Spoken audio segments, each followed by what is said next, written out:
Bonjour mes amis, je suis vraiment heureux d'être ici ce matin, en cette belle matinée d'hiver. Le soleil brille, nos cœurs sont heureux. J'étais assis là dans la pièce avec monsieur le révérend Biller pendant qu'il faisait des enregistrements du Saint-Esprit qui est descendu dans le bâtiment, des gens qui se réjouissaient, les enfants étaient heureux.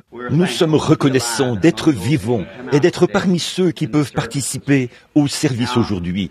Eh bien, nous sommes reconnaissants pour chacun de vous, sans exception. Quant aux huissiers qui sont là-bas au fond, quand quelqu'un arrive, on a des sièges ici, ils peuvent s'asseoir le dos tourné à l'autel. Il y a aussi une autre place sur le banc ici devant, si les gens arrivent un peu plus tard. Bon, la semaine prochaine, nous commencerons la tournée annuelle, là, une autre tournée mondiale. Nous commencerons le 12 prochain, c'est-à-dire ce mercredi, à Chicago, à l'occasion de la campagne qui a lieu à l'église de Philadelphie. Ensuite, je pense qu'à partir de là, ce matin, à partir du 3 février, nous commencerons alors à Lubbock, au Texas, dans la salle Cotton Bowl, là-bas, à Lubbock, au Texas. Et de là, nous irons à Phoenix. Puis, nous irons au lieu d'exposition d'animaux d'élevage entre Los Angeles et Southgate, en Californie. Après ça, si le Seigneur le veut, nous voulons aller à Honolulu à partir de là. Alors, j'apprécie vraiment tous ceux qui prient. Si on pouvait chaque jour adresser au Seigneur une petite prière en faveur de ma santé, de ce côté-ci de l'éternité, vous ne saurez à peu près jamais à quel point je compte sur vos prières quand je suis en déplacement. J'étais reconnaissant d'entendre frère Tommy ce matin, alors qu'il donnait son témoignage, où il disait que Dieu a les bras ouverts et qu'il est toujours prêt à vous accueillir. Peu importe ce que vous avez fait, il a toujours les bras ouverts pour accueillir chaque âme repentante qui vient à lui. Peu importe ce que vous avez fait ou combien grand est votre péché, il est toujours prêt à pardonner. Que Dieu te bénisse, mon jeune frère. Bon, je prenais note des résultats de la réunion de dimanche dernier au sujet des gens pour qui on avait prié. Nous avons de petits entretiens privés pour que les gens... Je vous le dis, voyez-vous mes amis, la raison pour laquelle nous n'avons pas de service de guérison ici, vous comprenez, nous n'avons pas assez de place pour nous occuper des gens. C'est pour ça, on n'annonce jamais de service de guérison ici au tabernacle, bien que nous prions pour les malades chaque fois que je suis ici. C'est difficile de trouver de grandes salles et tout ça. Et vous qui venez de l'extérieur, de différentes régions du pays, il n'y a pas beaucoup de gens du plein évangile ici, dans cette localité, ou alors dans les environs. Mais ceux qui parrainent les réunions, ou plutôt qui collaborent aux réunions, ne sont pas tous du plein évangile, parce que beaucoup d'entre eux sont membres de différentes églises. Nous ne cherchons pas à représenter une organisation religieuse en particulier, seulement nous essayons, avec l'aide de Dieu, de représenter le Seigneur Jésus-Christ, et c'est ouvert à tous, à chaque personne. Pour ma part, j'ai remarqué que dimanche dernier, dans la salle, il y avait un frère de couleur qui a reçu le salut tout récemment, il y a quelques mois, et sa femme bien-aimée. Elle était infirme, elle se déplaçait à l'aide des béquilles, et il avait une terrible hernie.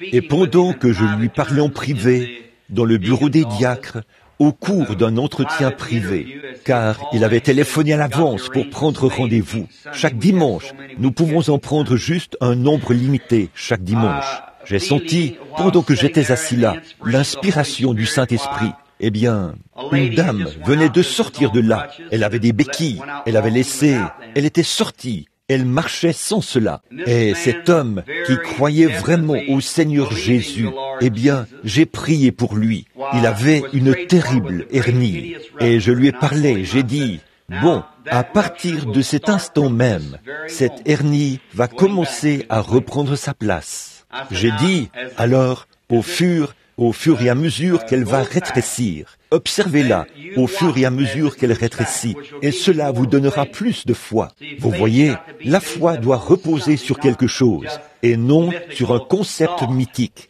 Il faut qu'il y ait quelque chose, un fondement, sur lequel s'appuyer. La foi s'appuie là-dessus. Et c'est pour cela que nous croyons que la parole de Dieu enseigne la guérison divine, la délivrance de l'âme, la délivrance du corps. Et nous fondons cela sur la parole éternelle de Dieu.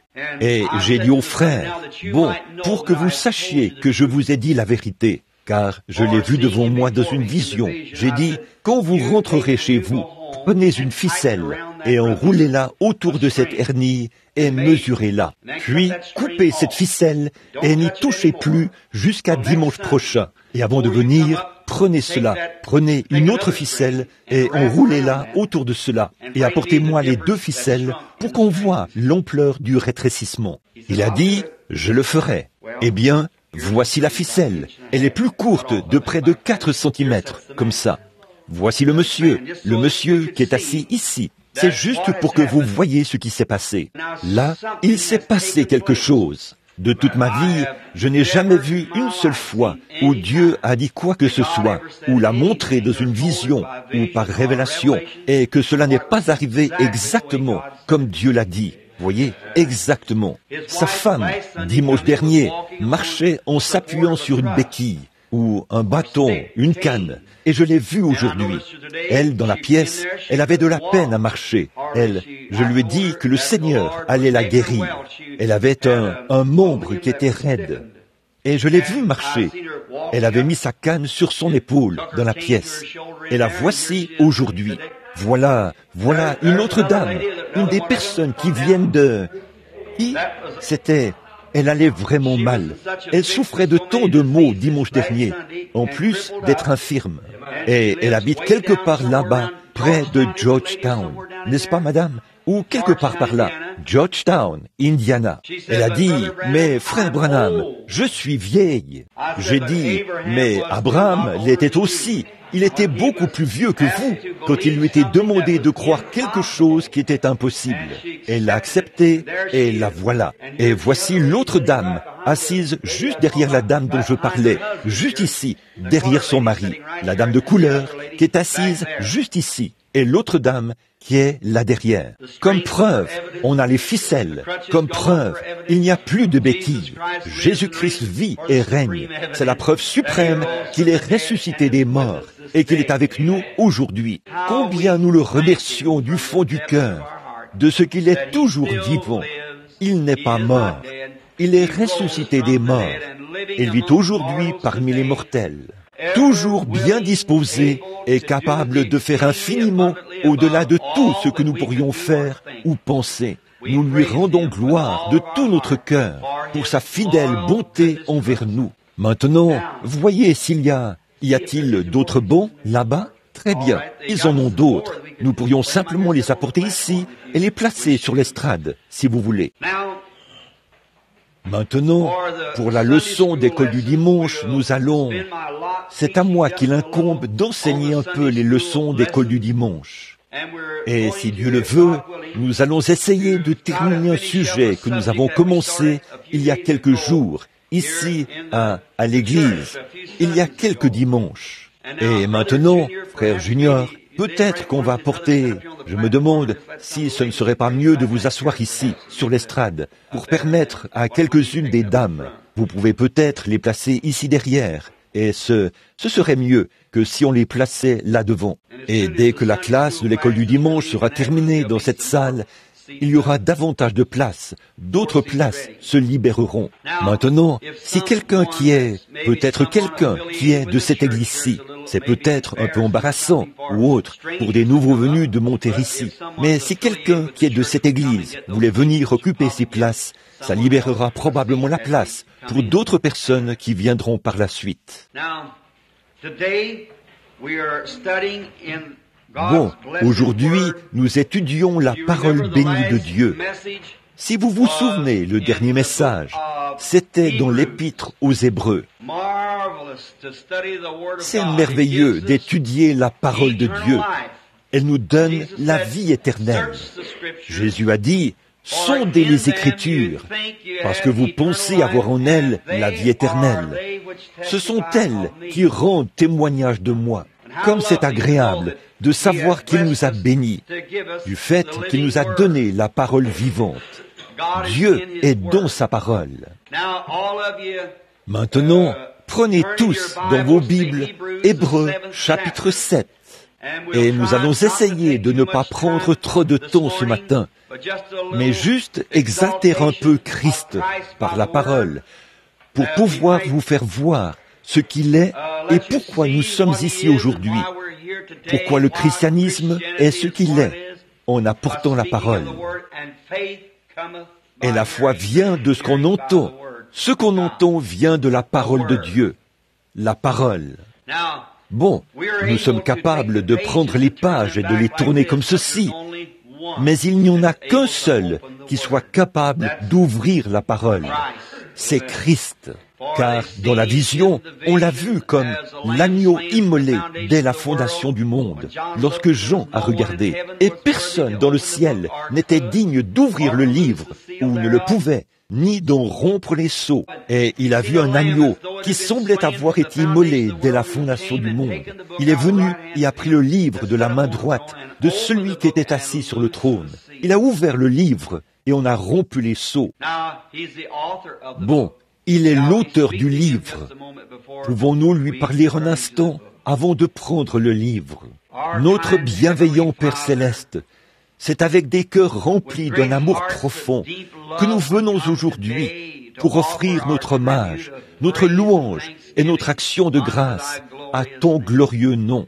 Tu t'es tant soucié de nous lorsque nous étions encore des pécheurs. Christ est mort à notre place, l'innocent à la place des coupables. Il a porté sur lui les péchés de nous tous, les a effacés et a payé le prix suprême. Il a satisfait Dieu.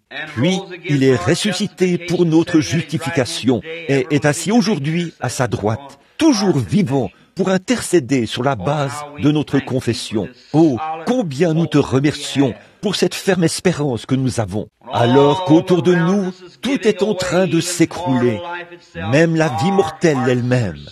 Nos cœurs sont fixés sur cette espérance éternelle bénie. Beaucoup ici sont dans le besoin ce matin, Père, à cause de leur esprit, à cause de leur âme. Nous te prions de sauver ceux qui ne sont pas sauvés. Accorde-le, Seigneur. Accorde une marche plus rapprochée à ceux qui sont indifférents à ton égard. Et nous te prions de guérir tous les malades, afin que s'accomplisse ce qui était dit par notre Seigneur lui-même. Vous ferez, vous aussi, les choses que je fais. Et il a dit que nous devons aller par tout le monde et prêcher l'Évangile, imposer les mains aux malades, et les malades seront guéris. Et nous voyons ici, dans ce petit bâtiment ce matin, beaucoup de gens qui avaient des béquilles il y a quelques jours. Ils marchent normalement aujourd'hui sans ces béquilles.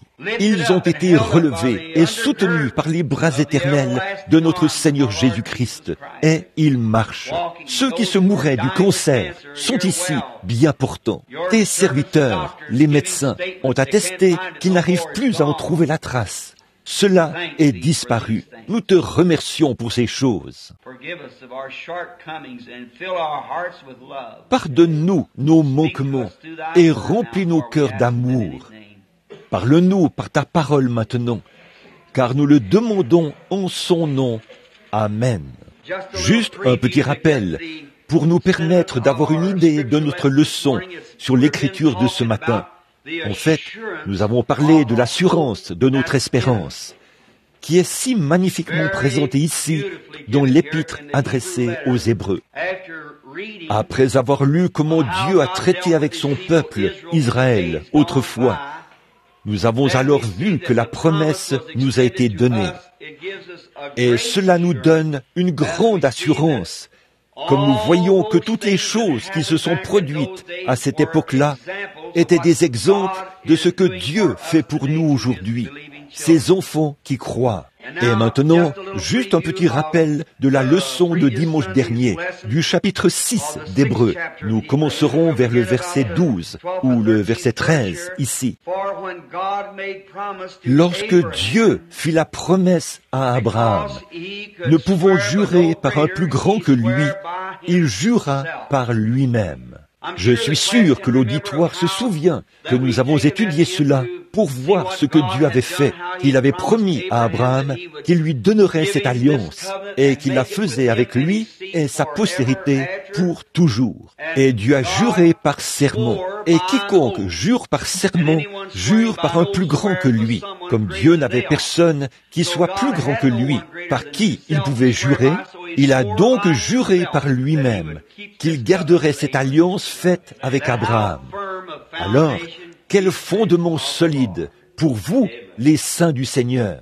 Si nous abordons ce sujet aujourd'hui en toute lucidité, calmement, sans jamais nous emballer. La foi ne s'emballe jamais. La foi ne se précipite jamais. La foi sait de quoi elle parle. On n'a jamais vu notre maître s'emballer pour quoi que ce soit. Lorsqu'il s'est tenu là, près de la tombe d'un homme mort, il était tout aussi calme que lorsqu'il s'est assis sur la montagne et qu'il a promené le regard sur Jérusalem.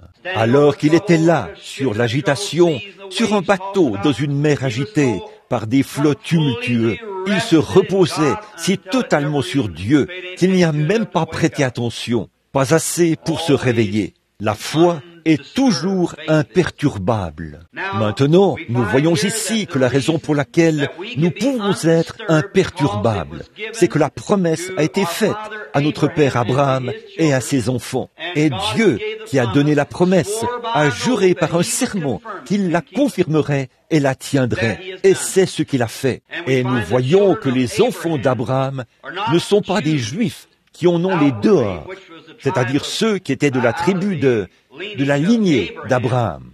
Mais par Abraham est venu Isaac, par Isaac est venu Christ. Par Christ, le monde a été béni, car il est dit à Abraham et à sa postérité, c'est-à-dire à Christ.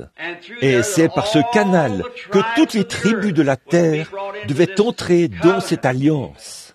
Et l'alliance avait été donnée à Abraham sans condition. Ce n'était pas « Abraham, si tu fais quelque chose, je ferai ceci. » Mais je l'ai déjà fait. Voyez, ce n'est pas ce que nous faisons, c'est ce que lui, il a fait pour nous. Il n'y a rien que nous puissions faire pour mériter quoi que ce soit.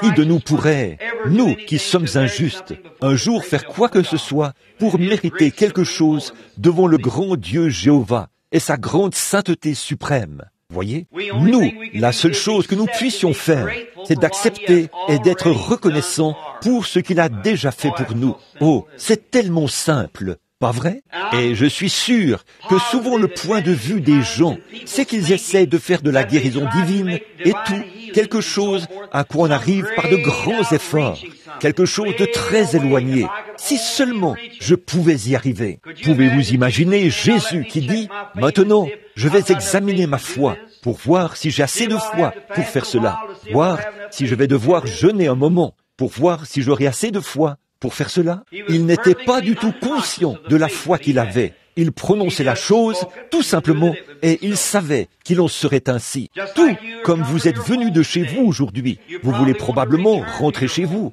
Vous avez dit à votre femme ou à vos proches, « Je serai de retour peu après-midi. » Comment le savez-vous? Vous ne cherchez pas à réfléchir, « Ai-je assez de foi pour rentrer chez moi? Ai-je assez de foi pour conduire ma voiture ?» Inconsciemment, vous tournez la clé pour démarrer, vous partez en voiture et vous rentrez chez vous.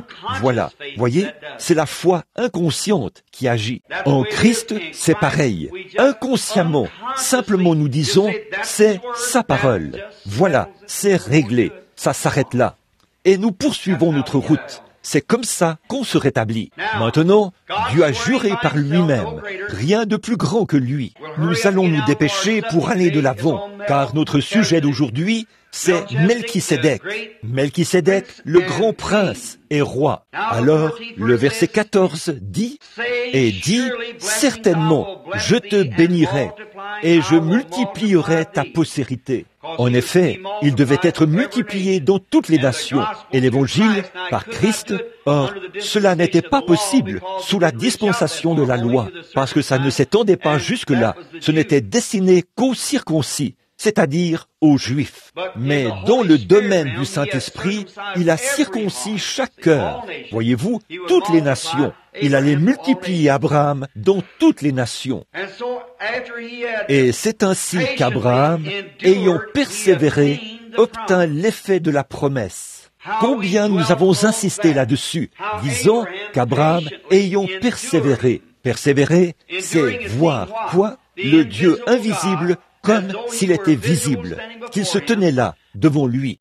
Et après avoir persévéré, après avoir supporté le dur combat, il a hérité de la promesse.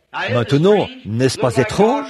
Il semble que Dieu aurait simplement pu intervenir et lui donner la promesse sur le champ et accomplir l'œuvre sur le champ. Il aurait bien pu le faire. Anne, une fois, elle était là dans le temple et elle priait. Élie est venu et il pensait qu'elle était ivre. Et elle a dit, « Je ne suis pas ivre, mais je prie pour que Dieu enlève mon opprobre. » Il a dit, « Que le Seigneur Dieu exauce ta demande. » Eh bien, Dieu aurait très bien pu placer le petit Samuel là, dans les bras d'Anne. Nous le savons tous. Il est le créateur de toutes choses. Il crée par sa parole. Il aurait très bien pu le placer directement dans les bras d'Anne. Mais au lieu de cela, il a fallu attendre le processus habituel de 9 mois pour que le petit bébé naisse. Il aurait pu le faire instantanément, mais il ne l'a pas fait instantanément. Il lui a simplement donné la promesse, et elle a hérité de la promesse. Une fois, Dieu a dit à Moïse, au moment où il s'est mis en marche pour aller au pays promis, toute cette promesse, a-t-il dit, je l'ai donnée à Abraham. Il y a des années, cet endroit est entouré de Philistins et de toutes sortes de gens puissants, des guerriers. Il a dit, maintenant, tout cela est à toi. Il y avait les Amoréens, les Héviens, les Phéréziens et tous ces gens qui s'y trouvaient, les Héviens, les Jubiniens, les Philistins, tout ce qui était en Palestine. Eh bien, Dieu a dit, je te l'ai donné, c'est à toi. Alors, va et prends possession de cela. Oh, j'espère que vous le voyez, les amis. C'est quelque chose que je veux vous faire comprendre, afin que votre foi soit placée là où elle doit être. D'après ce que j'ai vu, beaucoup de gens ils ont la foi, si seulement ils savaient comment la mettre en action. Quand Benjamin Franklin a découvert l'électricité pour la première fois, il a dit « Je l'ai !» Mais il ne savait pas ce qu'il avait. Puis, Thomas Edison est arrivé et il a dit, nous allons bénéficier de cela. Et il ne se souciait pas du temps que ça prendrait. Il a testé 10 000 fils, mais il a quand même fini par trouver un fil qui allait transporter l'électronique ou l'électricité dans le fil. Il savait que c'était une puissance et que cette puissance nous serait profitable. Et maintenant, nous avons trouvé le salut, ce qui nous sauvera du péché. Ce qui peut prendre la femme ou l'homme le plus vil, l'ivrogne, la prostituée, et en faire un enfant de Dieu. Eh bien, cette même foi, cette même puissance qui peut relever un homme ou une femme déchue, cela agira en notre faveur de bien des manières différentes. Cela guérira nos corps, pourvu qu'on l'approche comme il faut. Il faut trouver comment s'y prendre. Disons, par exemple, que j'ai un terrain agricole plein de bon maïs sur cette colline-ci et qu'il est presque mort à cause du manque d'eau et que j'ai un puits artésien de ce côté-ci de la colline. Eh bien, je ne peux pas faire en sorte que ce puits artésien déverse son eau ici en bas en passant ici en haut sur le côté de la colline pour l'arroser. Mais je dois étudier ce terrain pour voir comment cette eau pourra avoir son propre courant et suivre son propre cours, jusqu'à venir arroser ses cultures. Elle le fera si je la laisse suivre son propre canal. C'est pareil pour le Saint-Esprit et pour la promesse de Dieu. Si seulement nous pouvons laisser cela suivre son cours, sans intervenir, sans y injecter nos doutes, parce que ceci ne s'est pas produit et que cela ne s'est pas produit. Laissez simplement le Saint-Esprit de Dieu agir et reposez-vous sur la promesse. Ça fera exactement ce que Dieu a dit que ça ferait. Abraham était un vieillard de 100 ans lorsque Dieu lui est apparu sous le nom de Dieu Tout-Puissant. Le mot Tout-Puissant, là, vient du mot hébreu El Shaddai, qui signifie la poitrine ou le sein d'une femme. Eh bien, il était vieux, il n'avait plus de force, mais El Shaddai est le Tout-Puissant, celui qui donne la force. Et tout ce qu'Abraham avait à faire pour obtenir l'effet de cette promesse, c'était de s'en tenir strictement à cette promesse. Autrement dit, c'est comme le bébé qui se repose sur sa mère et qui tire sa nourriture de sa mère. Cela procure de la force au bébé. Et nous faisons la même chose quand nous venons à Dieu et que nous voyons sa promesse. Nous nous reposons simplement sur lui et nous tirons de sa parole la force de Dieu. Nous nous abandonnons à son cours. Nous ne prenons pas nos propres idées. Nous croyons simplement cela. Après avoir persévéré, il a obtenu l'effet de la promesse. Oh, j'aime vraiment ça. En effet, ce qui fonctionne pour le salut, ça fonctionne de la même manière pour la guérison divine. Et Dieu, dans son grand amour et sa miséricorde infinie, nous l'a donné.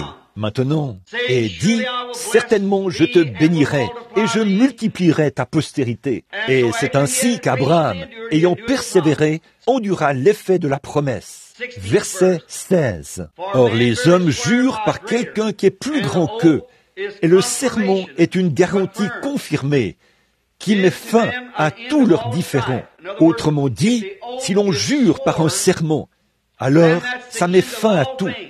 Si vous vous présentez là et que vous dites, « Frère Branham, moi, en tant que chrétien, je pose ma main sur la Bible et je jure solennellement que je ferai une certaine chose.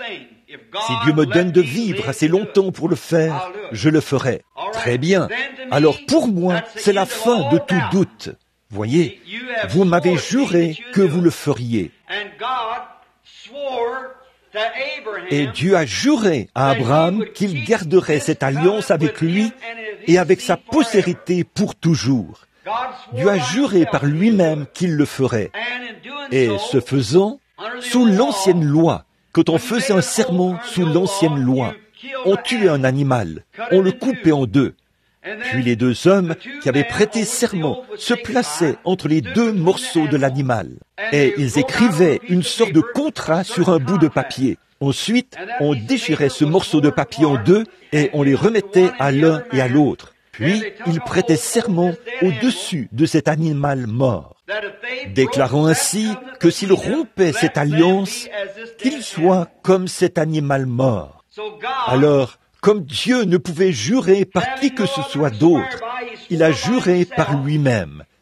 Et il a prêté serment au-dessus du corps du Seigneur Jésus-Christ, alors qu'il le voyait d'avance dans une ombre. Quant à l'alliance, quand il a amené Christ au calvaire, il a déchiré son corps et l'a séparé de son âme. Puis, il a élevé son corps pour le faire asseoir à sa droite et a renvoyé le Saint-Esprit pour qu'il soit dans le chrétien, afin de faire ici, dans l'Église, la même chose qu'il faisait en Christ quand il était ici sur la terre.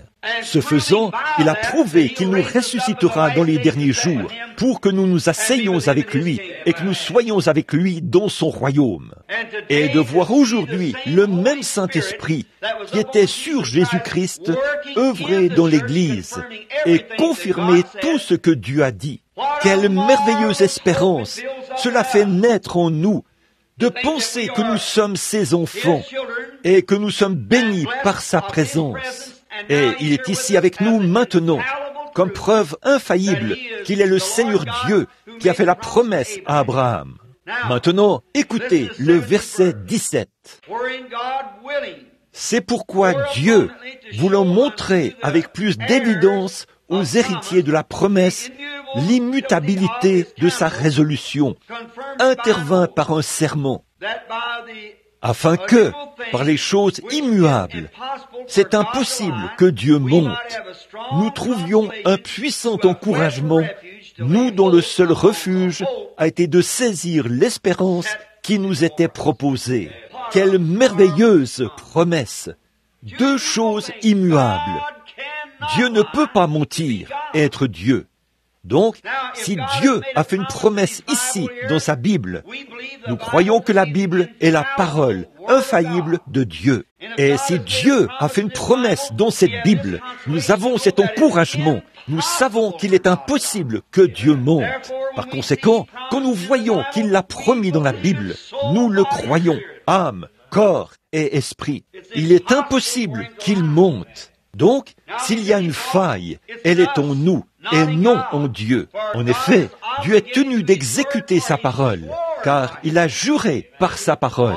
Oh là là, je suis sûr que quand on voit les choses sous cet angle-là, elles commencent à se dessiner autrement et elles prennent une autre tournure. Elles ne sont plus comme avant. La guérison du corps, ça ne devient pas une fiction, ça devient une réalité. Le baptême du Saint-Esprit, ça ne devient pas une substance forgée sous le coup de l'émotion, ça devient une réalité. La présence en nous du Seigneur Jésus-Christ pour changer notre vie. Il y a quelques soirs, lors d'une réunion de prière, un homme m'a dit, « Le Saint-Esprit n'a pas été donné, c'était juste aux 10 ou aux 12. Le jour de la Pentecôte. » J'ai dit, eh bien, dans ce cas, qu'en est-il des 120 qui étaient là, présents, et qui l'ont reçu? Qu'en est-il de la maison de Corneille, un peu plus tard, où les gens des nations l'ont reçu? 33 ans plus tard, quand Paul a demandé aux baptistes s'ils avaient reçu le Saint-Esprit après avoir cru. Puis, il leur a imposé les mains et ils ont reçu le Saint-Esprit. Lorsqu'il mettait l'église de Corinthe en ordre, il a aussi établi dans l'église des apôtres, des prophètes, des docteurs, des évangélistes, les dons de guérison et tous ces dons merveilleux, des années et des années après la Pentecôte. Alors, aujourd'hui, c'est pour chaque croyant. Allez par tout le monde et prêchez l'évangile à toute la création. Jusqu'où? Par tout le monde. À combien de personnes? Tous les peuples. Celui qui croira et qui sera baptisé sera sauvé. Celui qui ne croira pas sera condamné. Et voici les miracles qui accompagneront ceux qui auront cru. En mon nom, ils chasseront les démons, ils guériront les malades, et ainsi de suite. Voilà, c'est ça. C'est la promesse de Dieu. Il a juré qu'il le ferait. Peu importe combien de gens s'élèvent pour essayer de contrefaire ou d'imiter cela. Combien de choses s'élèvent pour essayer de contredire ou d'anéantir cela. Il continuera encore et encore, pour toujours, car Dieu a juré par lui-même qu'il la tiendrait. Si je néglige de prêcher cela et que je me relâche, Dieu suscitera quelqu'un pour prendre ma place et aller de l'avant avec cela. Si vous manquez d'y croire, quelqu'un prendra votre place et croira cela à votre place. Car Dieu a juré qu'il le ferait. Oh, quelle consolation cela nous donne! Et le plus beau de l'histoire, mon ami chrétien, c'est de savoir que maintenant, nous en avons la preuve. Ici, nous en avons la bénédiction, nous en avons la puissance, nous en avons les miracles, nous en avons les signes, nous en avons la photo. Nous l'avons sous toutes les formes que Dieu a promises, même plus que ce qu'il a promis de nous donner. Et c'est infaillible, c'est la vérité. La vérité, non pas la vérité d'un homme, non pas la vérité d'un docteur ou d'un philosophe, mais c'est la vérité du Dieu Tout-Puissant. Et quelle espérance cela nous donne! Ce n'est pas étonnant que nous puissions chanter. Mon espoir n'est fondé sur rien d'autre que sur le sang de Jésus et sur sa justice. Quand tout ce qui environne mon âme s'effondre, il est toute mon espérance et mon soutien, car Christ est le roc où nous nous tenons. Tout le reste est sable mouvant. Que ce soit la popularité, que ce soit notre Église, que ce soit nos amis, nos collaborateurs, qui que ce soit notre médecin, que ce soit notre prêtre, que ce soit notre prédicateur, tout le reste est sable mouvant. Nul autre que Christ. Et tous les hommes qui ont fait quelque chose de leur vie dans ce grand champ de bataille ont été des hommes et des femmes qui se sont tenus seuls et qui ont agi selon leurs convictions. Quand bien même tout a échoué et s'est effondré autour d'eux, ils ont quand même tenu bon. Abraham Lincoln, autrefois, était convaincu qu'il avait raison. Il s'est tenu seul et a agi selon ses convictions, mais il a prouvé cela et a scellé son témoignage de son propre sang. Jésus-Christ s'est tenu seul en son jour, un exemple que tout homme qui, sur la base de ses convictions par rapport à la vérité éternelle de Dieu, prendra position et s'y tiendra, se tiendra seul, mais pas seul, avec Dieu, le compagnon invisible qui nous accompagne tout au long du voyage de la vie, à travers les ombres, dans les vallées des ombres de la mort, jusque dans l'éternité. Il nous accompagnera toujours et il sera Dieu. Alors, sur quoi nos espoirs sont-ils fondés ce matin? Parce que Dieu a juré à Abraham qu'il l'accomplirait. Il a juré non seulement à Abraham, mais à chacune de ses postérités. Qui est la postérité? C'est vous qui avez reçu l'invitation de venir au Seigneur Jésus-Christ, la postérité d'Abraham. Bien sûr, il y a des gens qui ne sont pas appelés, mais à chacun de vous qui êtes ici ce matin et qui avez reçu l'appel. Pourquoi êtes-vous ici à l'église ce matin? Quelque chose vous a dit de venir. Vous savez que ce n'était pas l'ennemi pour essayer de vous pousser à mal agir. Essayez de vous pousser à mal agir par le fait de venir à l'église. Vous ne pourriez pas le faire. Quand vous venez à l'église, vous agissez bien. Et Jésus a dit, d'après ses propres paroles, « Nul ne peut venir à moi si mon Père ne l'attire. Et tous ceux qui viendront, je leur donnerai la vie éternelle. Et je les ressusciterai au dernier jour. » Réfléchissez à cela. Chaque personne qui vient sur l'invitation du Seigneur Jésus-Christ a reçu la promesse de la vie éternelle et de la résurrection dans les derniers jours, par le Dieu Jéhovah qui a juré par serment qu'il le ferait et qui a envoyé son Fils et a confirmé la parole. Et il a juré qu'il le ferait. Il l'a donné en type à Abraham.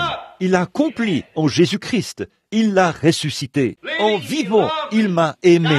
En mourant, il m'a sauvé. Enseveli, il a emporté mes péchés au loin. En ressuscitant, il a justifié gratuitement pour toujours. Un jour, il reviendra. Ô jour glorieux! Voilà, c'est ça, notre justification. Chaque fois que vous entendez les mottes de terre tomber sur le cercueil et qu'on dit « les cendres retournent aux cendres » et la poussière à la poussière, la terre à la terre, notre foi regarde au loin vers un autre pays, là où il y a un tombeau vide et un jour glorieux. Celui qui a promis de venir viendra. Et aussi sûr que Jésus est ressuscité des morts, nous ressusciterons avec lui à la résurrection. Quelle belle espérance nous avons. Maintenant, continuons rapidement. Notre temps va s'écouler sans qu'on s'en rende compte. Maintenant, je crois que c'est le verset 19.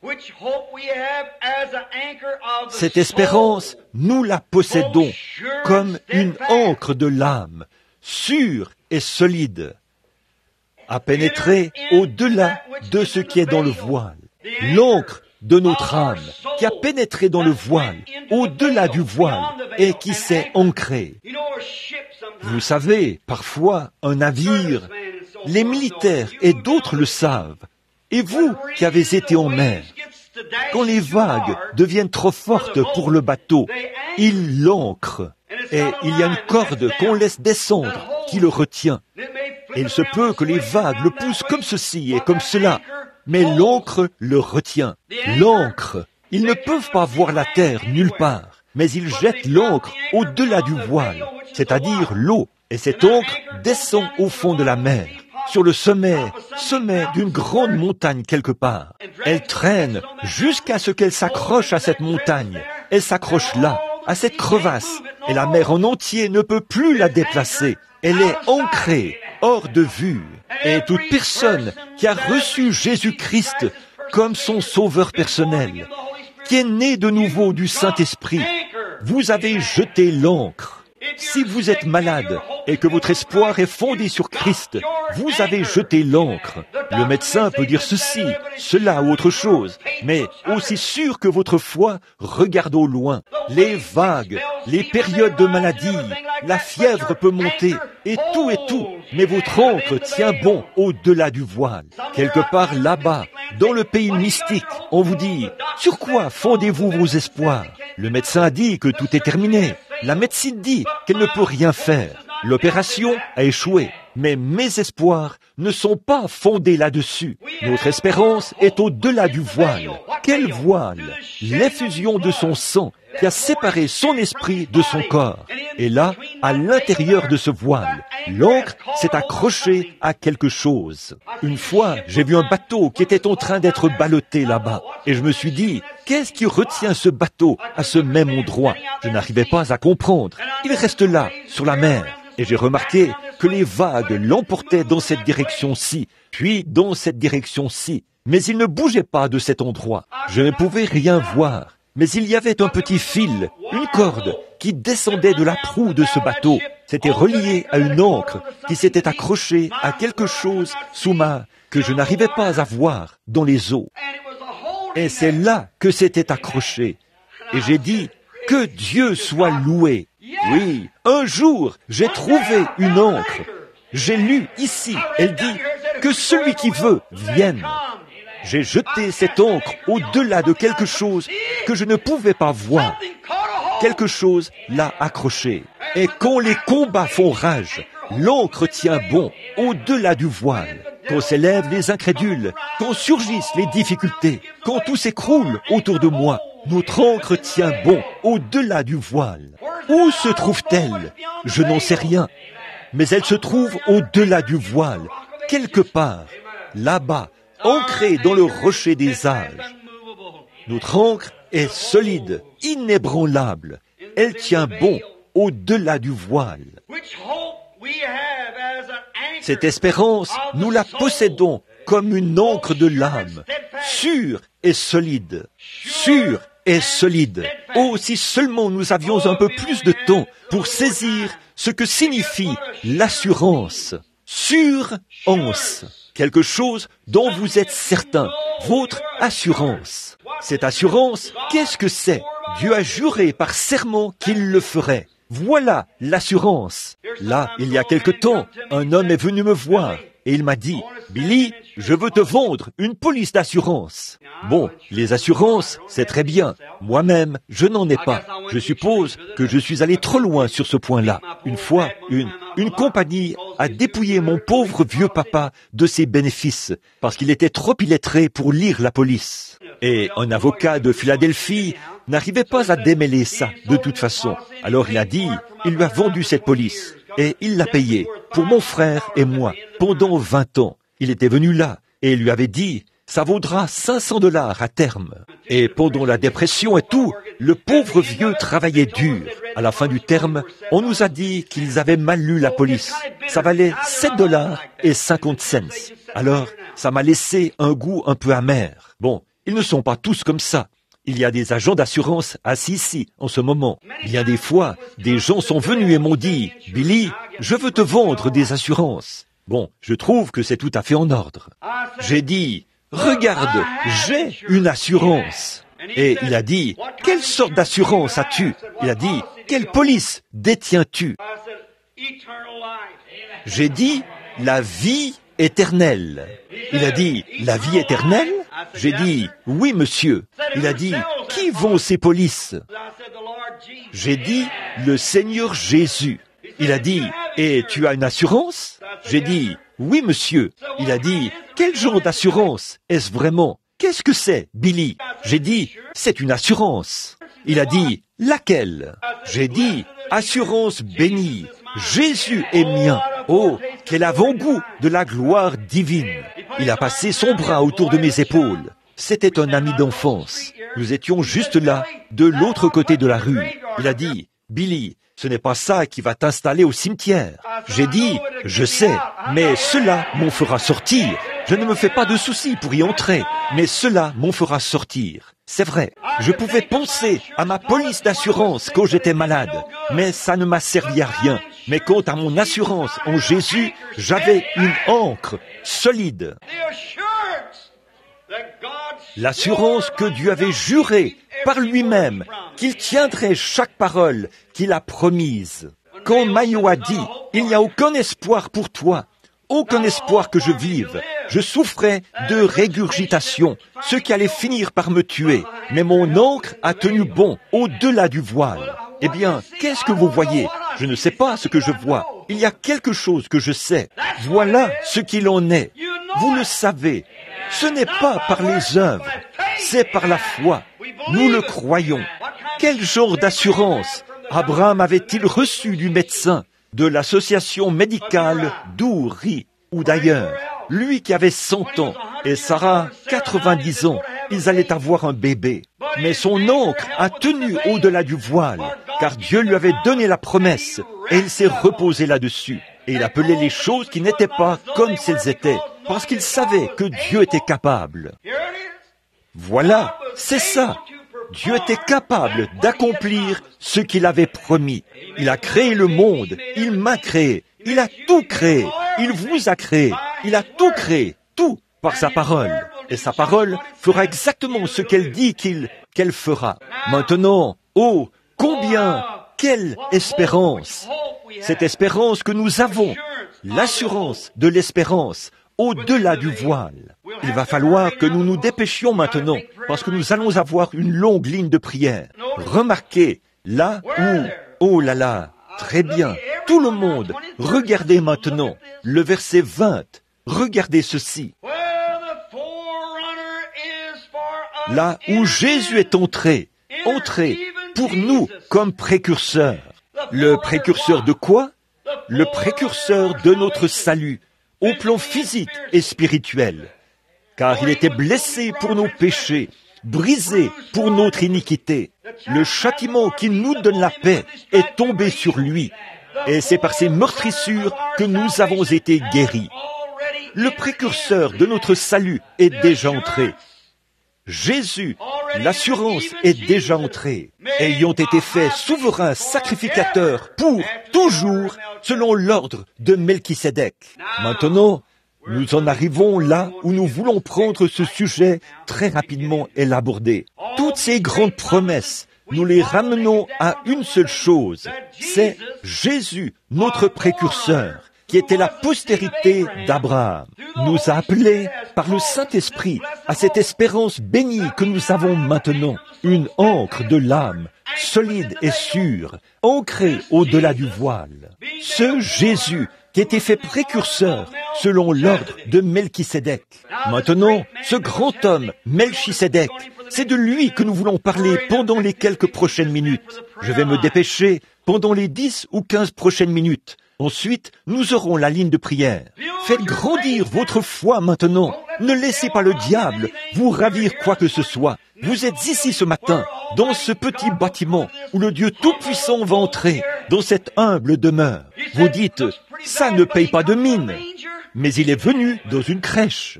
Il viendra dans n'importe quel cœur humble qui s'ouvrira et dira, oui, Seigneur Jésus, je crois cela. Je ne comprends peut-être même pas cela, mais je le crois quand même.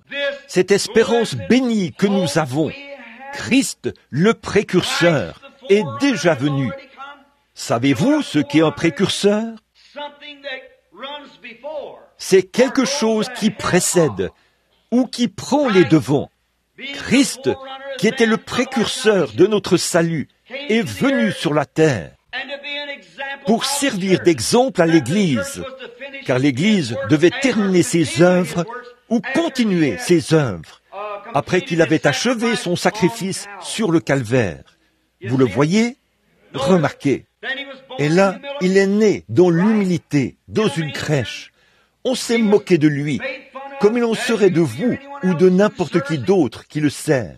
Mais pendant qu'il était sur la terre, lui qui ne faisait pas exception de personne, il aimait tout le monde, il guérissait tout le monde, il bénissait tout le monde, il faisait du bien partout où il allait, il a donné sa vie en sacrifice, il est mort et a été enseveli, il est ressuscité, est monté en tant que notre précurseur, et l'Esprit même qui était sur lui est revenu pour être avec l'Église, afin de la conduire et de la guider. Il a dit, encore un peu de temps, et le monde ne me verra plus. Mais vous me verrez, car je, c'est un pronom personnel.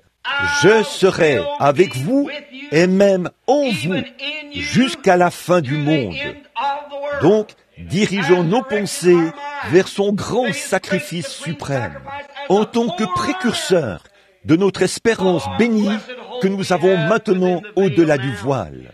Alors, nous croyons cela par la foi. Notre ancre va là-bas, dans la parole de Dieu, et ses pointes s'accrochent au-delà du voile. Et une ligne de prière, ici, nous retient fermement attachés à la promesse. Nous ne vacillons pas, ne sommes pas ballottés par tout vent de doctrine, mais nous sommes fermes, inébranlables, progressant toujours dans la grâce du Seigneur. Car, comme vous le savez, votre travail pour le Seigneur n'est pas vain. Quelle espérance! Maintenant, ce Melchisédek, dont il est question ici, juste, Paul parlait là aux Hébreux de l'Ancien Testament, présentant un type. Reportons-nous à Genèse, chapitre 14, et lisons juste un peu avant de continuer, pour voir qui était ce Melchisédek. Nous lisons dans Genèse, chapitre 14, et nous commençons au verset 14. Abraham, vous savez, avait été appelé à sortir de la Chaldée, du pays d'Our, de la ville d'Our plutôt, du pays de la Chaldée. Et Dieu lui a dit, sépare-toi de ton peuple, mets-toi à l'écart. Permettez-moi d'insister là-dessus. Oh, si nous avions plus de temps à y consacrer aujourd'hui, notre temps est tellement limité. Sépare-toi de ton peuple, mets-toi à l'écart, et je te bénirai. Vous voyez?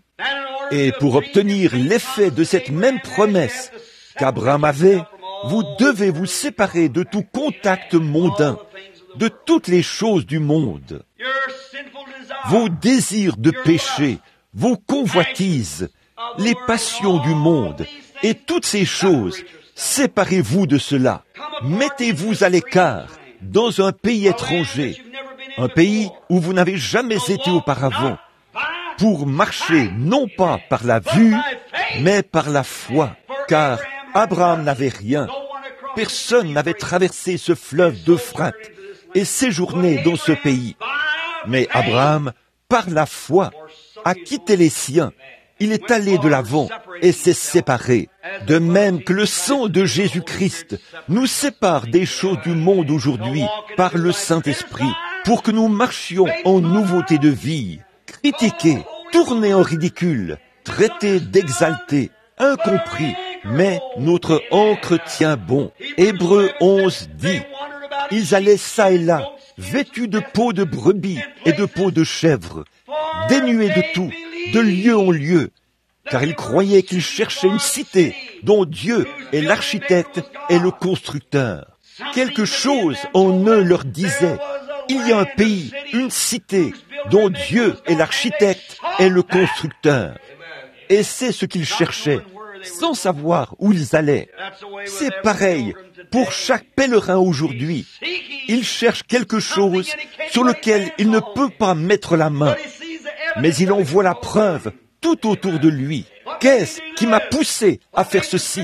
Qu'est-ce qui a fait marcher cette femme infirme-ci? Qu'est-ce qui a fait marcher cette femme infirme-là? Qu'est-ce qui fait que cette hernie quitte cet homme? Qu'est-ce qui a fait que ce cancer quitte cette femme? Qu'est-ce qui a fait que ses oreilles sourdes s'ouvrent l'autre soir, ici, à 82 ans? Qu'est-ce qui a fait cela? Ce sont des attributs surnaturels que l'ancre, cette cité dont Dieu est l'architecte et le constructeur, et que nous cherchons sans pouvoir voir où elle est. Mais il y a quelque chose qui s'ancre là-bas. L'ancre est au-delà du voile. Nos espérances sont solides, inébranlables. Et Abraham a quitté le pays, il a voyagé, il se faisait appeler un étranger et un pèlerin. Et regardez, Abraham, comme tous les mortels, ce n'était pas un homme immortel, ce n'était pas un homme qui ne pouvait pas faire d'erreurs, mais un homme qui faisait constamment des erreurs. Mais peu importe le nombre d'erreurs qu'il a faites, son ancre a tenu bon, car il avait la promesse. Il a donc emmené Sarah avec lui. Il a emmené Lot. Il a emmené son papa. Tant qu'ils étaient avec lui, Dieu ne pouvait pas le bénir. Le vieil homme a fini par mourir et on l'a enterré. Il a continué un peu plus loin et Lot a rétrogradé. Et vous savez ce qui s'est passé à ce moment-là. Il s'est ensuite séparé de lui. C'est alors que Dieu lui est apparu de nouveau et a dit, « Maintenant, Abraham, regarde tout ce territoire. Tout cela t'appartient. » Une fois qu'il a fait le bon choix, c'est ça. Séparez-vous de tout. Je dois dire ceci. Écoutez, j'espère que cela trouvera son lieu de repos, parce que je n'y avais jamais pensé. La préméditation. C'est peut-être pour ça que certains d'entre nous n'avancent pas très bien. Nous nous accrochons à des choses que nous devrions abandonner dans le processus de la séparation. Un peu de doute, un peu de questions, un peu de scepticisme. Je me demande si c'est vrai. Ceci est-il possible? Cela est-il possible? Comment cela est-il possible? Lâchez prise ce matin. Hébreux 12:1 dit, rejetons tout fardeau et le péché qui nous enveloppe si facilement. Le péché, qu'est-ce que c'est? L'incrédulité qui nous enveloppe si facilement. Et courons avec persévérance dans la carrière qui nous est ouverte, ayant les regards sur Christ, le chef et le consommateur de notre foi. Remarquez Abraham ici. Par la suite, Lot a eu des ennuis. Il est allé à Sodome et à Gomorrhe. Vous connaissez l'histoire. Nous devrons nous dépêcher, faire vite. Nous n'y arrivons pas. Le verset 14. Et avant longtemps, tous les rois des nations sont descendus là-bas. Ils sont allés dans Sodome et ont déclaré la guerre. Ils ont pris Lot, le neveu d'Abraham, et l'ont emmené avec eux, la femme de Lot, les enfants et tous les autres. Puis, ils ont quitté le pays. Et l'un des rois de Sodome, quand il s'est mis à fuir, il s'est retrouvé dans les puits de bitume, là-bas, et il est tombé mort. C'est avec le bitume qu'ils fabriquaient les briques et le ciment, dont ils se servaient pour construire leur ville. C'est juste un petit résumé de l'histoire. Vous pourrez lire cela quand vous rentrerez chez vous. Mais comme notre temps est limité, nous devrons nous dépêcher. Le verset 14. Dès qu'Abraham eut appris que son frère avait été fait prisonnier. Frère, j'aime ça, son frère. Et regardez ce que Lot lui avait fait. Mais il y avait quand même une sorte de lien qui les unissait, même si le frère était rétrograde. Comme ce jeune homme l'a dit tout à l'heure, le jeune ministre qui est ici, qu'il avait rétrogradé et qu'il était parti. Et pourtant, d'une manière ou d'une autre, le Saint-Esprit continue d'appeler cette personne. Quand il a des ennuis, il est là, avec lui. Le frère d'Abraham avait été fait prisonnier et il arma 318 de ses plus braves serviteurs et les amena dans sa maison. Et il poursuivit les rois jusqu'à Dan. Il divisa sa troupe pour les attaquer de nuit, et lui et ses serviteurs. Il les battit et les poursuivit jusqu'à Shoba, là, à la gauche, vers Damas.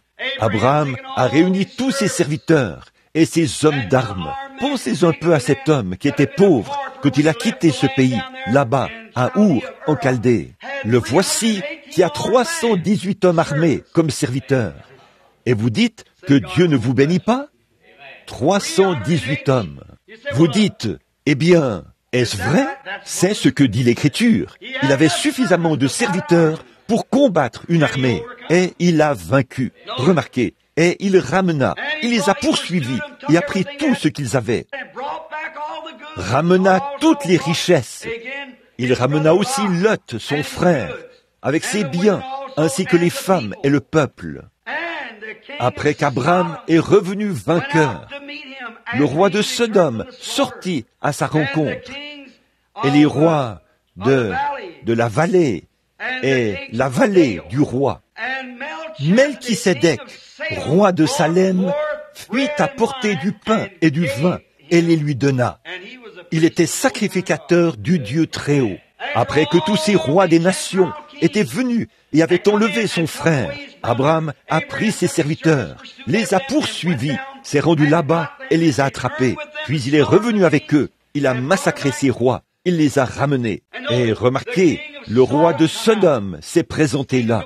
Le roi de Gomorrhe avait été tué, mais le roi de Sodome s'est présenté et il lui a apporté, comme il est dit ici, toutes les richesses que tu as ramenées, que ces gens avaient emportées, je te les donne. Plus loin dans ce chapitre, nous voyons qu'Abraham a dit, je ne prendrai pas même un fil, ni un cordon de soulier, afin que tu ne dises pas que tu as enrichi Abraham. Mais voici la pensée à laquelle nous voulons arriver. Melchisédek, roi de Salem, fit apporter du pain et du vin, Il était sacrificateur du Dieu Très-Haut. Il bénit Abraham et dit, « Béni soit Abraham par le Dieu Très-Haut, maître des cieux et de la terre. » Il bénit Abraham et il « Béni soit le Dieu Très-Haut qui a livré tes ennemis entre tes mains. » Et Abraham lui donna la dîme de tout. J'aime ça. Remarquez maintenant, après qu'Abraham, voici le tableau spirituel. Abraham, son frère, qui s'était égaré. C'est un tableau de la vraie Église, ou du vrai croyant en Dieu, qui est béni de Dieu, et qui a la promesse de Dieu, qui a l'alliance de Dieu, et qui a la foi dans l'alliance. Maintenant, réfléchissez. Si vous comptez ici une dizaine ou une quinzaine de rois étaient de cette campagne, et combien de serviteurs avait-il? Probablement. Mais Abraham n'a compté que ceux qui étaient de lui, les fidèles, nés dans sa propre maison. Oh là là! Le fidèle, né dans sa propre maison, c'étaient ses serviteurs, ceux qu'il avait circoncis et qui étaient inclus dans la même promesse que lui. Et il est allé à la recherche de son frère rétrograde. Il les a poursuivis avec une petite poignée d'hommes, 318 hommes. Il a poursuivi les rois, les a vaincus, les a saisis et les a tués. Puis il a ramené tout ce qui était perdu. Une image parfaite de Christ. Et quant à l'Église, le Saint-Esprit conduit le fidèle, qui est né dans la même maison du Saint-Esprit où Christ est né. Il est à la recherche du rebelle et du rétrograde. Il détruit tout mal qui les a vaincus. Amen. Il vainc le péché et rejette tous les fardeaux. Il parle aux gens de leur convoitise et des choses qu'ils font. Il retranche cela, leur maladie et tout. Il leur prêche l'évangile et les ramène à la pleine communion avec Dieu. Remarquez, quand il est revenu, Melchisédek l'a rencontré. Qui était ce Melchisédek? Et remarquez la toute première chose, là. Melchisédek ne lui a pas offert d'argent. Melchisédek lui a seulement offert du pain et du vin. Melchisédek était un sacrificateur du Très-Haut, le roi de Jérusalem. Ça s'appelait Salem à cette époque-là. J'ai ici ma concordance Cruden. Je me suis dit que si c'était remis en question, je pourrais prouver plus tard que Jérusalem s'appelait à l'origine Salem. J-E-R-U-S-L-E-M. Vous voyez, Salem. Jérusalem. Voyez, à l'origine, ça s'appelait H-I-R-U-A-M. Jérusalem. C'est vrai, quand elle était la propriété des gens des nations. Oh, j'espère que vous saisissez ceci maintenant. À l'origine, Jérusalem était la propriété des gens des nations. Et le roi de Jérusalem, ou Salem, c'est-à-dire le roi de paix, le roi de justice, a rencontré Abraham à son retour et lui a donné la communion, du pain et du vin, des milliers d'années ou des centaines d'années avant que le pain et le vin soient des ordonnances dans l'Église. Et il était le roi de Jérusalem.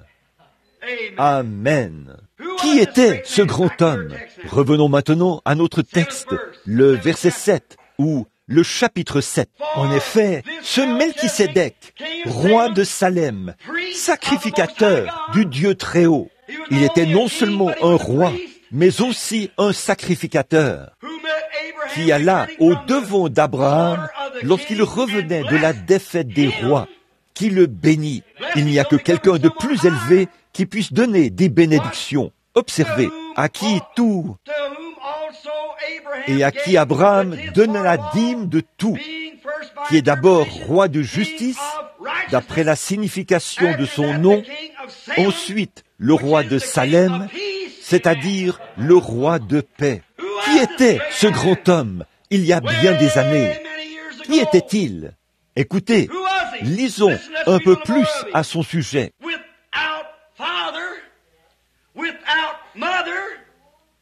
Qui est son père, son mère, sans commencement de jour ou sans fin de vie.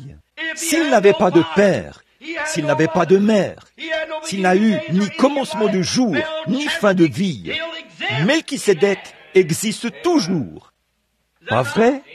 Fait à l'ordre de son père ni mère, mais qui était rendu semblable au Fils de Dieu. Ce Melchisédek demeure sacrificateur à perpétuité. Il ne peut pas, il n'a pas eu de commencement, il n'a pas de fin, il n'avait pas de père, il n'avait pas de mère. Et pourtant, il était un homme, et il venait de Salem.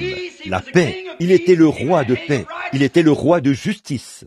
Il était non seulement un roi, mais aussi un prince.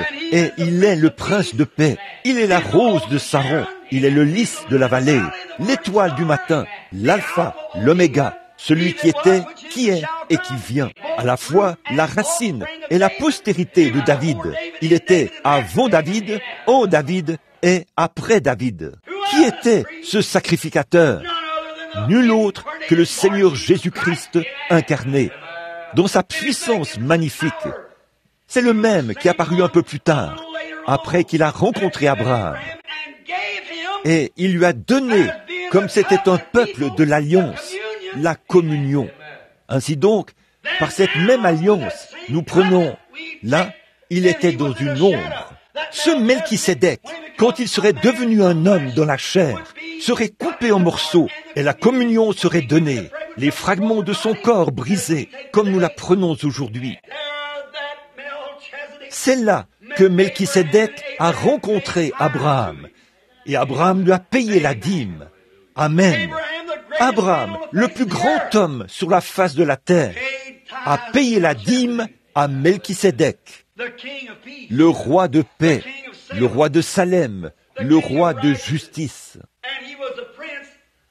Et il était un prince, et il était un prince, il était un roi, et il était le serviteur du Très-Haut, ce qu'était Jésus.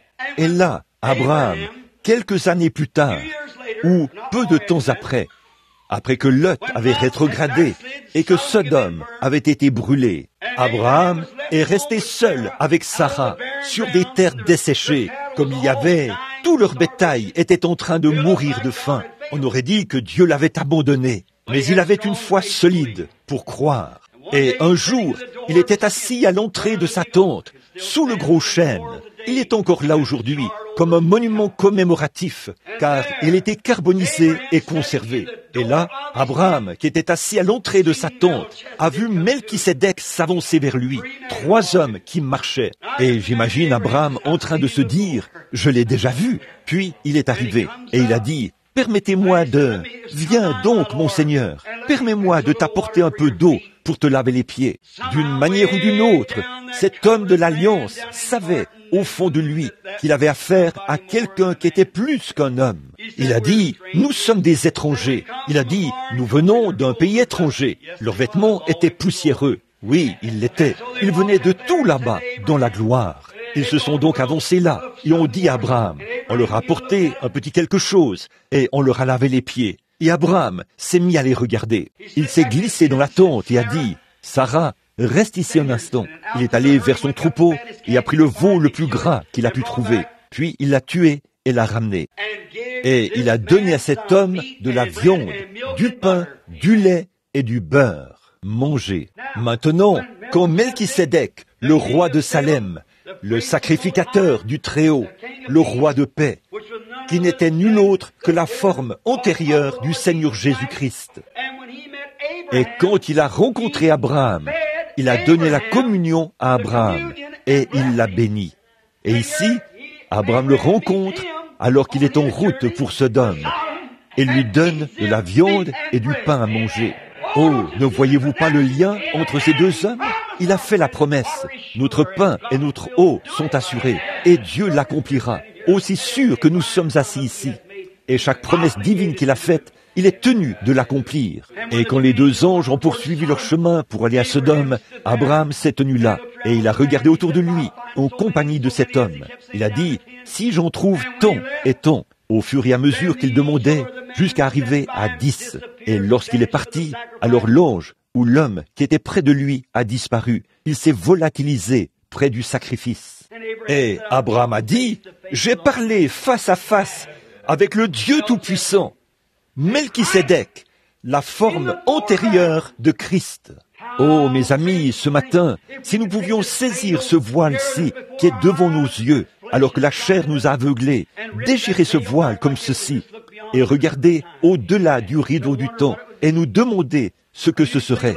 J'avais l'habitude de chanter un petit cantique. J'ai mal au cœur, j'ai le cafard, et c'est Jésus que je veux voir. Je veux entendre des cloches du Havre, le doux carillonnement. Oh, si seulement je pouvais le voir et regarder de l'autre côté du rideau du temps. Cela donnerait à me donnerait plus de foi et ferait et me rendrait toute ma force. Si seulement je pouvais regarder de l'autre côté du rideau du temps.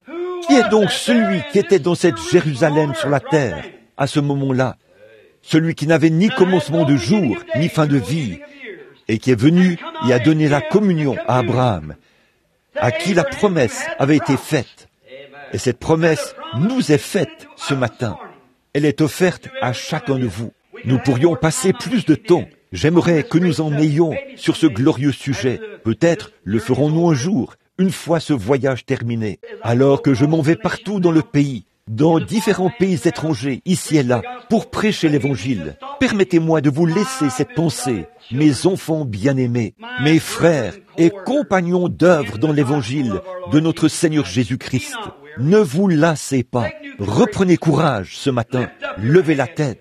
Fortifiez les genoux affaiblis et les mains qui étaient languissantes. Tournons le regard vers le chef et le consommateur de notre foi, le Seigneur Jésus-Christ, qui nous a donné ses promesses. Cette chose que j'ai essayé de vous prêcher par la révélation qui m'a été donnée par le Seigneur Jésus-Christ.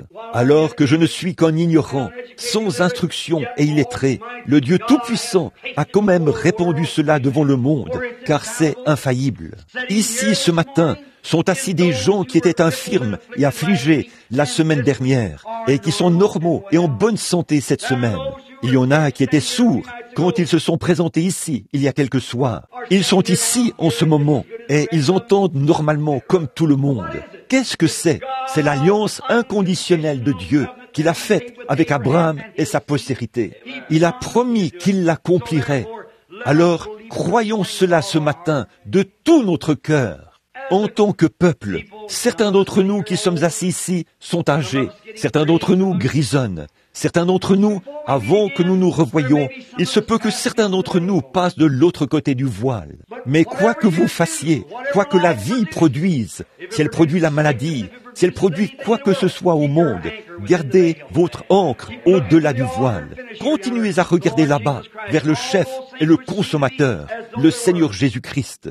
Appelez ces choses qui semblent être comme si elles étaient. L'homme suit 3 éléments. Le premier est humain. Le deuxième, c'est la révélation divine. Le troisième, c'est une vision.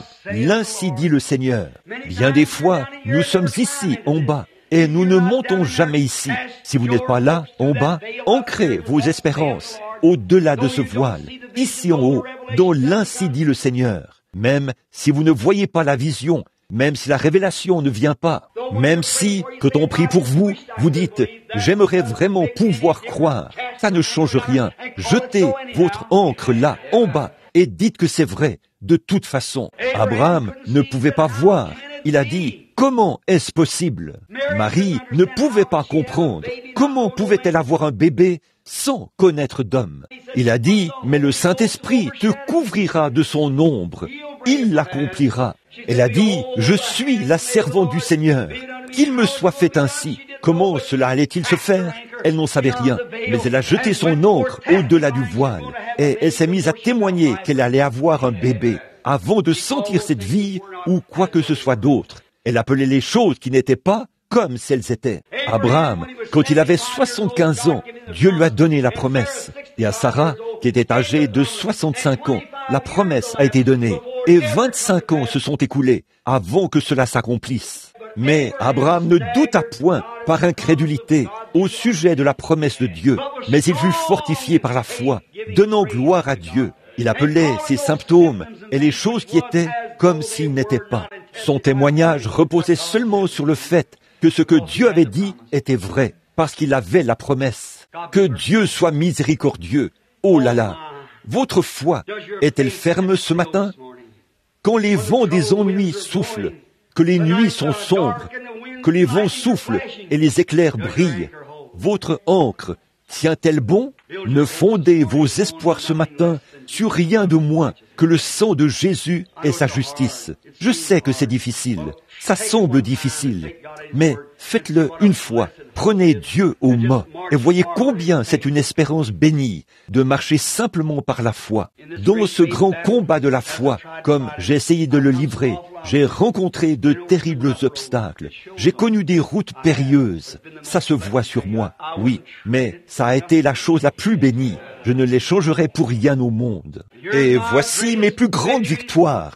Mes plus grandes joies, c'est quand je fais face à quelque chose. Je n'arrive pas à voir au-delà de cela, autour de cela, ou en dessous de cela. Je continue simplement à marcher vers cela, en croyant ceci, que Dieu pourvoira d'un moyen quand j'y arriverai. Je ne suis jamais arrivé jusqu'à cette année, jusqu'ici, tout ce chemin que j'ai parcouru, je l'ai fait en lui faisant confiance. Il ne m'a jamais déçu. La grâce à mon cœur a appris la crainte, et la grâce a dissipé mes craintes. Avec quelle joie cette grâce est apparue, à l'heure où pour la première fois j'ai cru. Que de dangers, de labeurs et de pièges j'ai déjà traversé.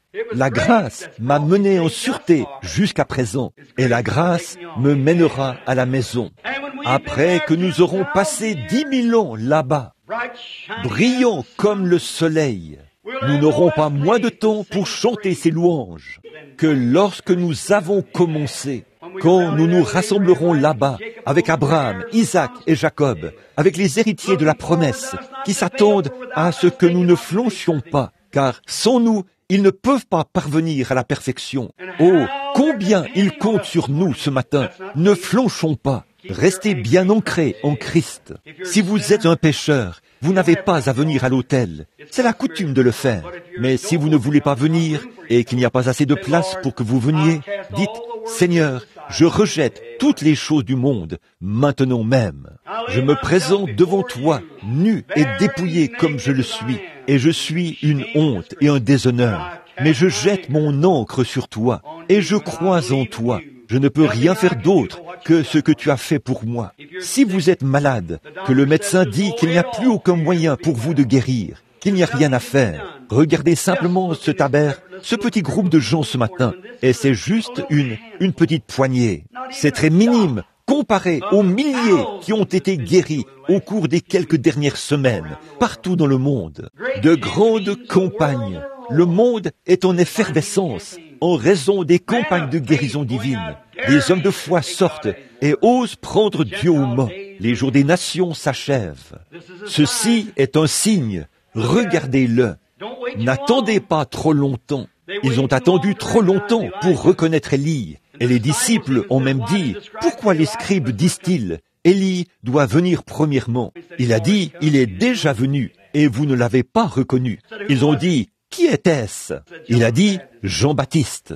Eh bien, ont-ils dit, c'était certainement lui. Jésus est venu, et ils ne l'ont pas reconnu. Après que le Romain l'a crucifié, et qu'il était trop tard pour faire quoi que ce soit, il a dit, assurément, cet homme était le Fils de Dieu.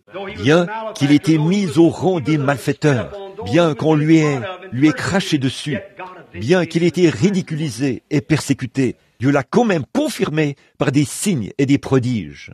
Aujourd'hui, n'attendons pas trop longtemps. C'est la fin de la dispensation des nations. Nous sommes à la fin. Israel's awakening, the signs that the Bible foretold, the Gentile days numbered, with horrors encumbered, return, O disperse to your own. The day of redemption is near. Man's hearts are failing for fear. Be filled with the Spirit, your lamps trimmed and clear. Look up, your redemption is near. Our Father, we thank Notre thee Père, this morning nous te for this remercions ce blessed matin hope. pour cette espérance bénie. Oh, un jour glorieux, quand tu te tiendras à nouveau sur la terre, on dira, n'est-il pas écrit dans les cantiques, ta rédemption est proche?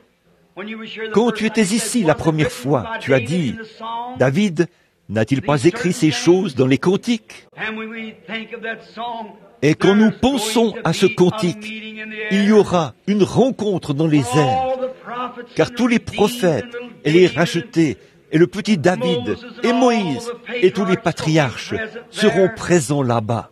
Alors nous dirons, n'était-il pas écrit dans le cantique que nous verrions ceci, et les rachetés de tous les âges se réjouiront ensemble? Père, pardonne tout rebelle ce matin, homme ou femme, garçon ou fille, puisse ceci être un nouveau jour dans leur vie, le moment où, par la foi, ils acceptent le Seigneur Jésus comme leur sauveur personnel et sont scellés dans le royaume de Dieu par le Saint-Esprit. Prends ces quelques paroles prononcées à la hâte, Père, et fais-les pénétrer dans le cœur des gens selon le besoin de chacun. Dans quelques instants, les gens vont s'avancer ici pour être guéris. Seigneur, il y en aura qui sont aveugles, affligés, infirmes, malades, et qui ont diverses maladies.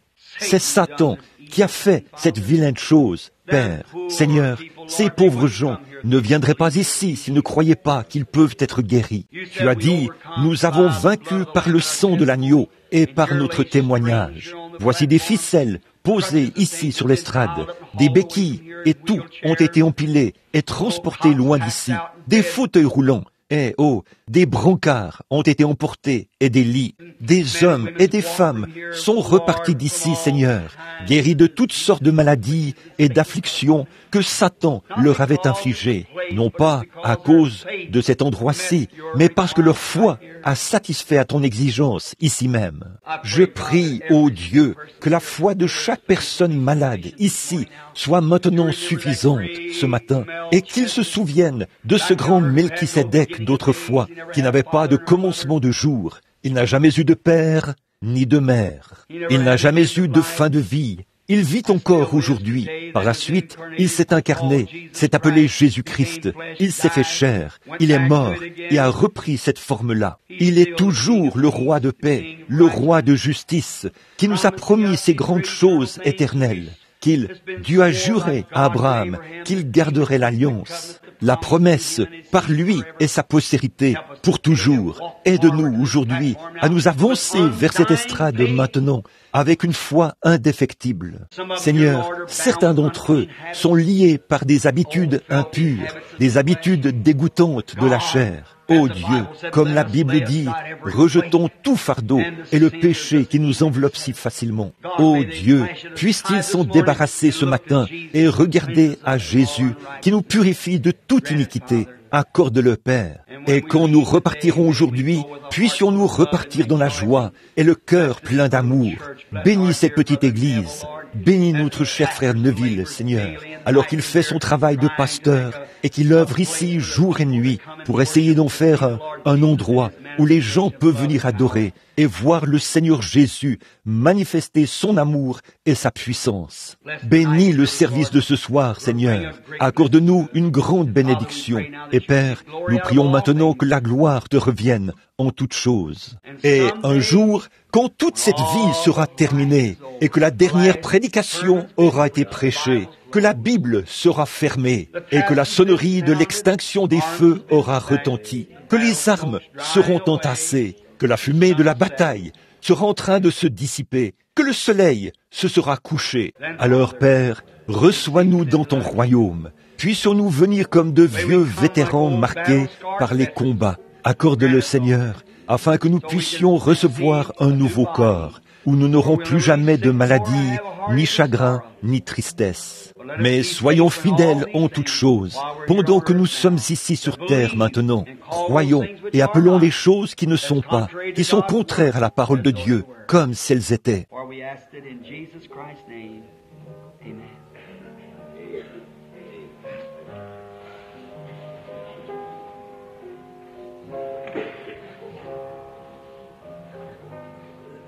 car nous le demandons au nom de Jésus-Christ. Amen. Y a-t-il quelqu'un ici qui a envie de dire « J'aimerais vraiment accepter le Seigneur Jésus-Christ. Je ne l'ai jamais fait auparavant. Je veux simplement lever la main. » Dites « Moi, je lève la main pour signifier que je l'accepte. » Que Dieu vous bénisse, sœur. Que Dieu vous bénisse, frère. Que Dieu vous bénisse. Que Dieu vous bénisse. C'est « Que Dieu vous bénisse, frère. » Je veux accepter le Seigneur Jésus-Christ. Que Dieu vous bénisse, sœur. Que Dieu vous bénisse. Et que Dieu vous bénisse. Que Dieu vous bénisse. C'est ça. Pensez-vous qu'il n'entend pas ça? Il connaît votre cœur. C'est lui qui vous a dit de le faire. Que quelqu'un d'autre dise « Je veux croire maintenant. Je dis maintenant, Seigneur, je veux t'accepter maintenant même. Je veux que mon ancre soit solidement attachée là, à l'intérieur du voile, de sorte qu'elle ne bouge jamais. Je t'accepte comme mon sauveur. » Quelqu'un d'autre voudrait-il lever la main? Que Dieu vous bénisse.